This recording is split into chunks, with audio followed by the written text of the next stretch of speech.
historias y experiencias. Bienvenidos a Líderes, soy Mari Villalobos desde la ciudad de Roma. Hoy les tenemos una entrevista casi mística. Conversamos con el superior general de los jesuitas, el padre Arturo Sosa, quien hizo historia al convertirse en el primer latinoamericano en ocupar este cargo. Veamos su historia. Esta imagen de la Virgen de Guadalupe es una imagen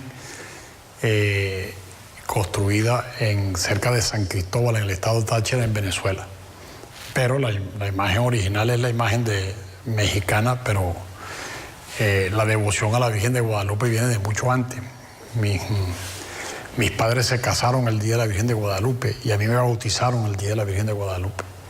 Y también hice los últimos votos en la Compañía de Jesús en la fiesta de la Virgen de Guadalupe, así que por eso tengo una devoción especial por la patrona de América. En 2016, Arturo Sosa fue electo superior general de la Compañía de Jesús y se convirtió en el primer latinoamericano en ocupar este cargo. Nació en Caracas el 12 de noviembre de 1948 y es el mayor de 6 hermanos. Su colegio, el San Ignacio de Loyola, fue el primer encuentro con los jesuitas y tuvo un rol fundamental en su formación religiosa. O sea, el colegio no era ir a clase, el colegio era como una especie de segunda casa. Según mi mamá, la primera, porque yo nunca estaba en la casa. El colegio no era más allá. Yo no me acuerdo nada de la química, la matemática, nada de eso me acuerdo, pero me acuerdo mucho de haber estado creando grupos, formando dentro del mismo colegio, la congregación mariana, el centro estudiante. O sea, era mucha actividad de este tipo. Yo creo que eso tiene que ver evidentemente con el nacimiento de la vocación, o sea, del haber entendido que la vida tenía sentido cuando te entregas a otras cosas. Después del Colegio San Ignacio, continuó su formación académica en la Universidad Católica Andrés Bello, donde se licenció en Filosofía. Más adelante se convirtió en doctor en Ciencias Políticas por la Universidad Central de Venezuela. Después de dedicarse durante años a la investigación, docencia y al apostolado social, hoy es el jefe de la orden religiosa más numerosa de la Iglesia Católica. Esta es nuestra conversación con Arturo Sosa.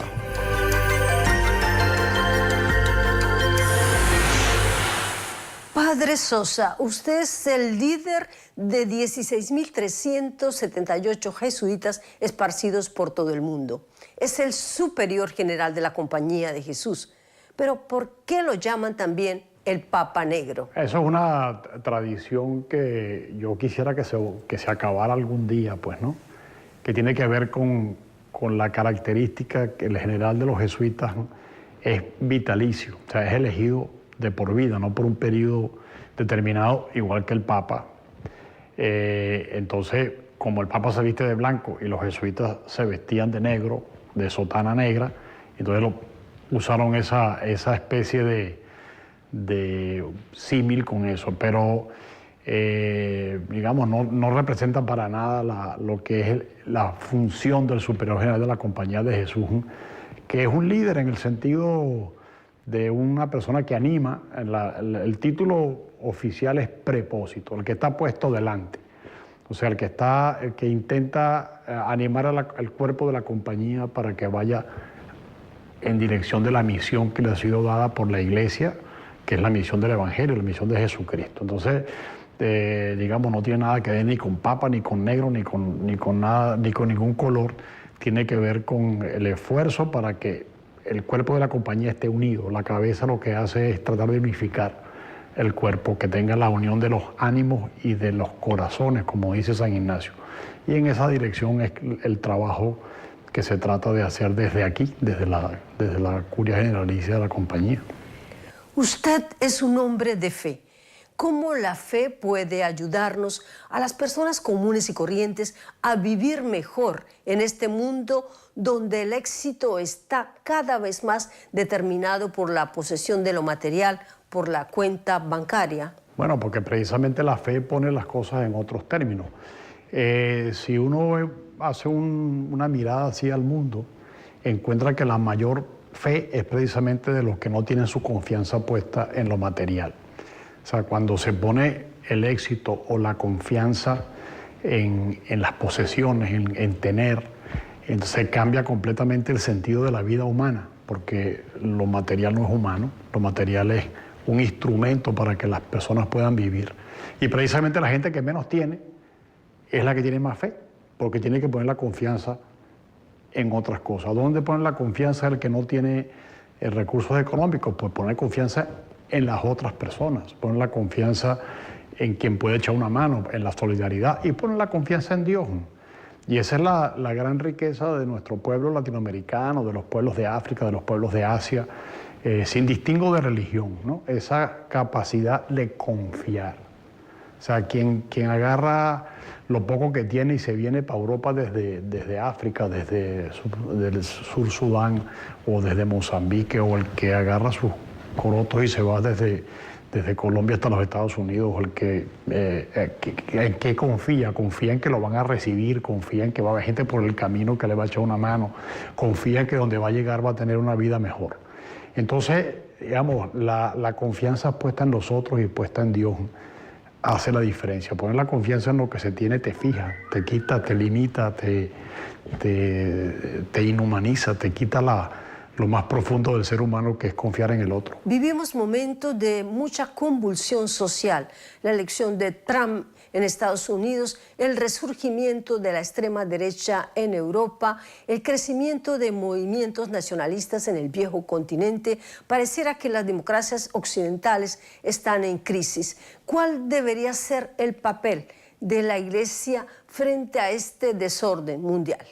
El papel de la Iglesia debe ser, sobre todo, educar a las personas en la responsabilidad común que yo llamaría ciudadana.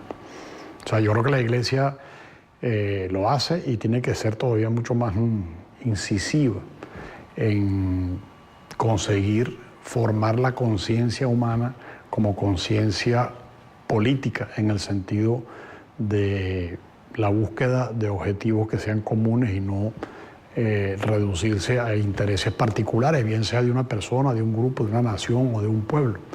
En la medida en que nosotros como Iglesia contribuyamos a lo que pudiéramos llamar la ciudadanía universal, o sea, tener esa visión de que hay un bien común que va mucho más allá de mi raza, mucho más allá de mi nación, de mi pueblo, que tiene que ver con toda la humanidad y que tiene que ver también con la creación, o sea, con el planeta Tierra. En la medida en que nosotros logremos incidir en que la gente tenga mucho más esa conciencia, pues estamos contribuyendo a que esa amenaza, porque realmente es una amenaza a la vida humana, a la vida política, a la democracia, el tener tantos personalismos por todas partes en el mundo, el renacer de los nacionalismos estrechos que pretenden crear muros alrededor de un grupo humano, lo que llaman populismo, el juego, ese juego donde se usa a los pueblos como si fueran instrumentos de unos intereses, donde tenemos un sistema económico que está orientado al beneficio de las grandes transnacionales y no al beneficio de la gente, donde a medida que crece la riqueza, crece la desigualdad. O sea, en la medida que nosotros logremos romper ese esquema, porque la gente tiene más conciencia del bien común y de que si no somos todos los que nos ocupamos de esta casa común, como suele decir el Papa Francisco, y si no tenemos esa responsabilidad y si los intereses nuestros no son puestos en segundo lugar, pues no estamos contribuyendo. Ese es el papel de la Iglesia. El mensaje del Evangelio es precisamente ese, o sea, hacer a la humanidad más humana.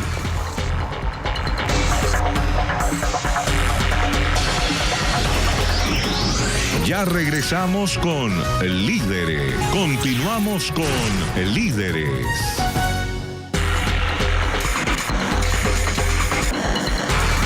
El Papa Francisco ha implementado diversas reformas. Por ello, algunos sectores conservadores en la Iglesia Católica lo consideran liberal y los liberales creen que no ha hecho lo suficiente. ¿Usted comparte esa opinión?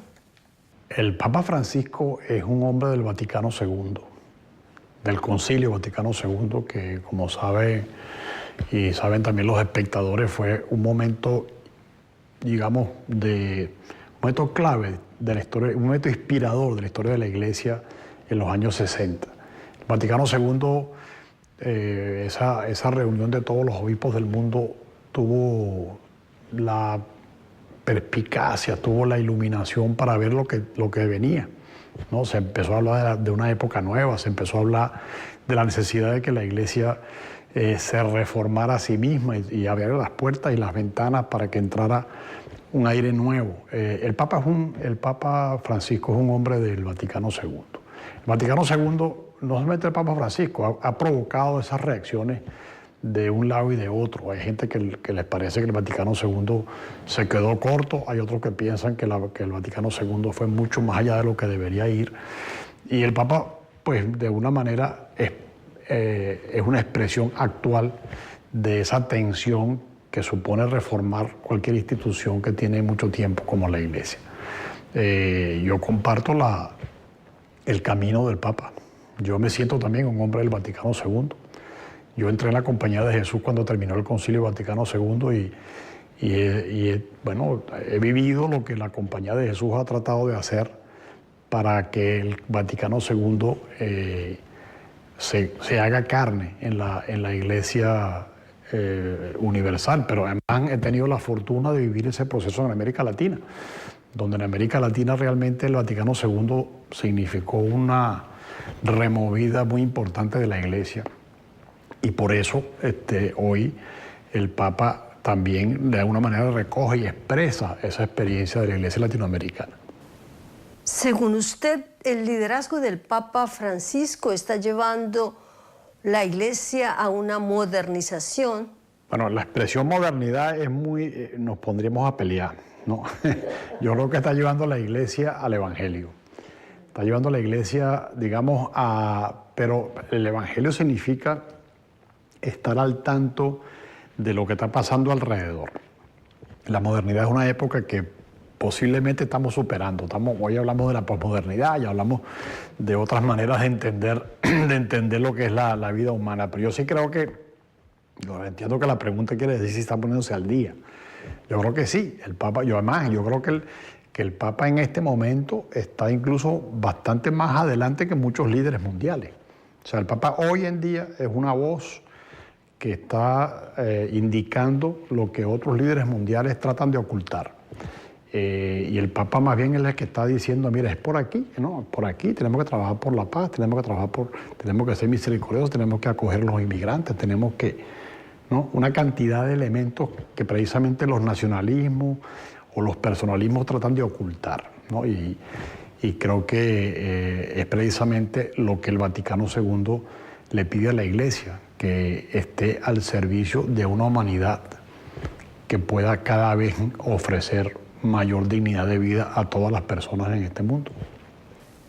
Bueno, no la llamemos modernización, digamos, en esta nueva apertura, en esta primavera de la Iglesia, ¿cree que llegó el momento para que las mujeres ocupen cargos de relevancia dentro de la Iglesia? ¿Qué significará puestos de relevancia dentro de la Iglesia? Yo creo que las mujeres ocupan un puesto de relevancia dentro de la Iglesia, han ocupado un puesto de relevancia dentro de la Iglesia, han ocupado un puesto de relevancia desde el mismo nacimiento de Jesús, ¿no? Nació de una mujer.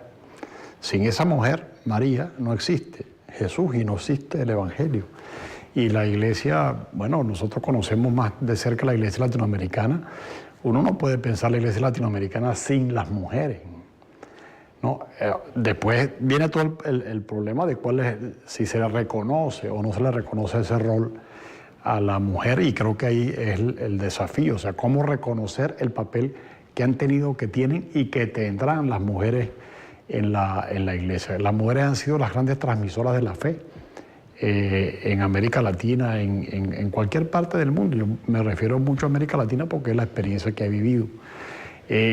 Otra discusión es precisamente en esa reforma si tiene que cambiar la institución eclesiástica y los que llamamos los ministerios en la Iglesia. Y si no podemos encontrar otras formas distintas donde la participación de la mujer sea no únicamente ocupar puestos que hoy ocupan los hombres, sino se cambie también eso. hace un año y medio, participé en un encuentro de mujeres que hubo aquí en el Vaticano y un poco traté de dar ese mensaje. O sea, que las mujeres son muy creativas. Tienen una creatividad especial, distinta a la que tenemos los hombres. También hay hombres creativos, pero esa creatividad es distinta, hay otra sensibilidad. Bueno, ¿por qué no ponemos esa sensibilidad, esa creatividad al servicio de encontrar otra manera en que la Iglesia se organice y sirva a la humanidad?